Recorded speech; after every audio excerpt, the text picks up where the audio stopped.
Okay, so this is what I found out about using OneNote to create some guided notes for students.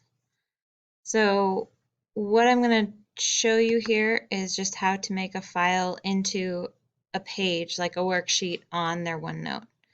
I'm doing all of this in the OneNote app because there are a lot more options there.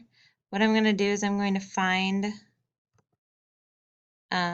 what I want them to have in their notes. And let's say that I want them to have this in there. It gives me an option to upload it to OneDrive and insert a link, insert as an attachment, or insert as a printout.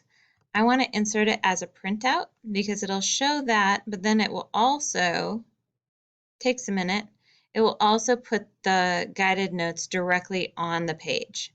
And when it does that, then all students have to do is double click and they can write their notes here.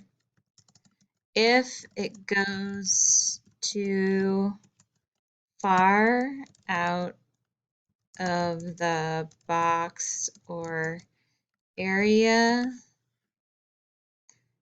then they can resize the box and it won't go past that boundary again.